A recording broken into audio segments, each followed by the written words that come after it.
The containment bay reeked of copper and ozone.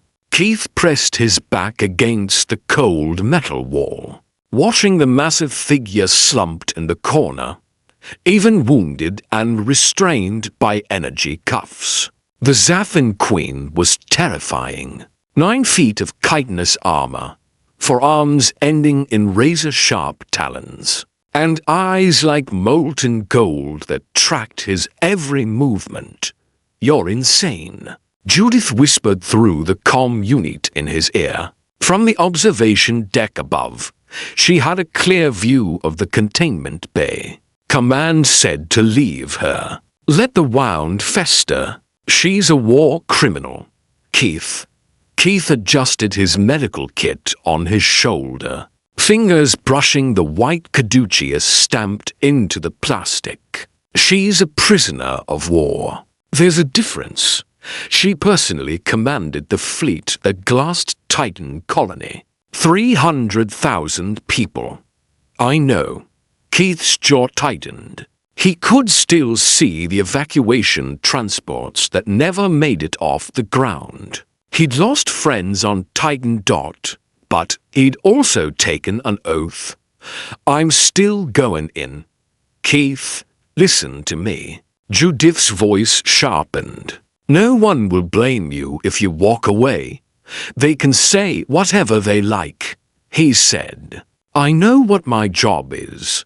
The hatch arized open with a hiss that made his heart hammer. Sterilized air washed over him, cooler than the corridor. The Queen's great head turned toward him, mandibles clicking in what might have been curiosity or threat. A deep gash ran along her thorax, leaking viscous purple fluid that pooled on the floor and steamed faintly where it touched the metal. The wound was infected. He could see the discoloration even from here, sickly black vining the edges of chitin that should have gleamed bronze.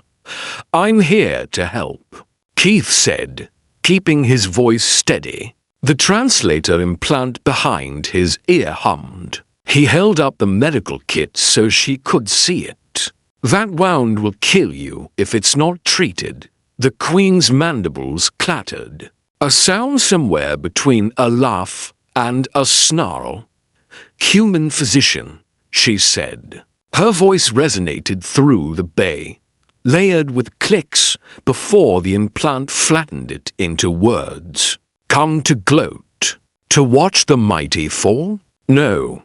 Keith took a cautious step forward. I came to do my job. Your species killed my clutch sisters. Your weapons burned our breeding worlds.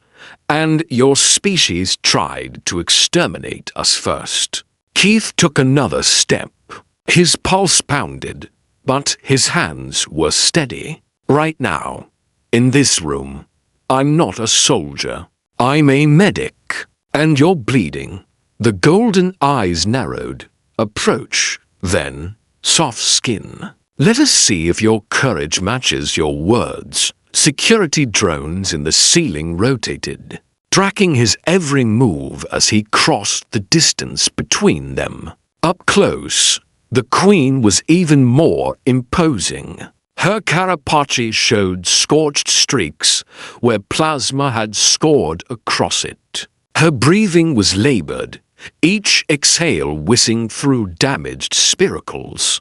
The wound was worse than he'd thought, deep enough that the chitin had split to reveal darker, fibrous tissue beneath. Infection bloomed there, a shimmer of slick biofilm. He knelt beside her, unpacking his kit. This is going to hurt. Pain is an old companion. Keith activated the sterilizer wand and ran it along the edges of the wound. Pale blue light washed across the torn chitin. The Queen's body tensed, but she didn't strike. He worked carefully, cleaning away necrotic tissue, suctioning off contaminated fluid. Applying regenerative gel designed for arthropod-based biology. It was delicate work. One wrong move, one spike of instinct, and those talons could eviscerate him before the drones fired.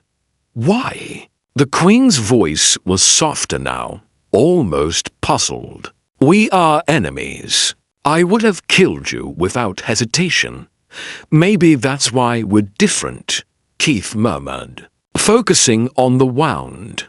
He drew a biofilm bandage from its packet and let it unfurl. Or maybe it's just who I decided to be. He laid the bandage over the wound. It fused to the gel with a faint crackle. He pressed it gently into place, smoothing the surface to ensure full contact. The Queen's head tilted, watching him with those molten eyes. Then, without warning, one of her massive hands shot out as far as the cuffs allowed and seized his wrist. Keith froze. "Do that again," the Queen commanded. "What?" The pressure, the gentleness. Her grip loosened slightly, but didn't release. "No one has touched me with anything but violence in 3 cycles. Do it again." Understanding dawned. Keith carefully placed his free hand back on the bandage, pressing with the same careful pressure. Smoothing the edges, the Queen's eyes half closed. A deep thrumming sound emanated from her chest, resonating through the metal floor, almost like a purr. "It's called compassion," Keith said quietly, "taking care of someone even when they're your enemy." Compassion. The Queen tested the word. "We have no such concept. The strong survive, the weak perish. That is the way, not our way." Keith checked the bandage's adhesion, scanning the wound with his hand held. Vital signs stabilized, infection markers already trending down. "We believe even enemies deserve dignity. Medical treatment. A chance." From his earpiece, Judith's voice crackled. "Keith, you're trending on the Alliance networks," she said, stunned. "The observation deck recording. It's everywhere." The Council channels picked it up. The Queen released his wrist, settling back against the wall. The thrumming continued, softer now. "Your species is strange, human Keith. Weak in body. But," she paused, mandibles clicking, "perhaps not weak where it matters." Keith packed his kit and stood. "The infection should clear in 48 hours. I'll be back to change the bandage. You would return, alone?" "Yes." The Queen was silent for a long moment. "The clutch sister I lost at Titan. She commanded the Northern Fleet. Her name was Zathrix." Her voice carried something Keith had never heard from a Zathin before. Grief. She believed humans were vermin. Weak. Unworthy of the stars we claimed. "And what do you believe now?" Keith asked. "I believe." The Queen's eyes met his. For the first time, he saw something that was not rage, but wary curiosity. That perhaps Zathrix never truly understood strength. True strength is not in the killing blow. It is in the hand that heals when it could harm. The mercy given when vengeance is deserved. Keith nodded. "I'll tell Command you're cooperating with treatment." Human Keith. He paused at the hatch. "When this war ends, and it will end, I will remember this day. I will remember the human who saw an enemy and chose compassion." The hatch cycled open. As it sealed behind him, the noise of the corridor closed in. Distant voices. The whine of gravlifts. The layered sounds of a ship carrying too many wounded. Judith was already racing down from the observation deck. She grabbed his shoulders, eyes wide. "Do you understand what just happened?" she demanded. "Humans across the Alliance are calling you a hero. The Zathin diplomatic channels are exploding with requests for peace talks. They're quoting you, Keith, the medic who treated the Queen. Keith looked back at the bulkhead that separated them from the containment bay. I was just cleaning her wound. You did more than that. Judith's voice was thick with emotion.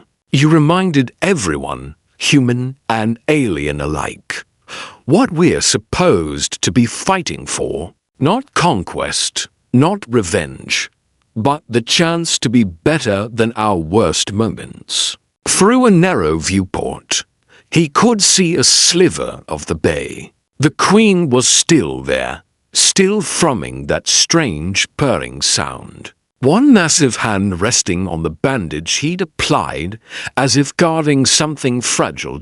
Sometimes, Keith thought, the greatest victories aren't won with weapons at all. Sometimes they're won with the quiet, stubborn decision to be kind when everything in you screams for revenge. And sometimes that was enough to change the course of a war.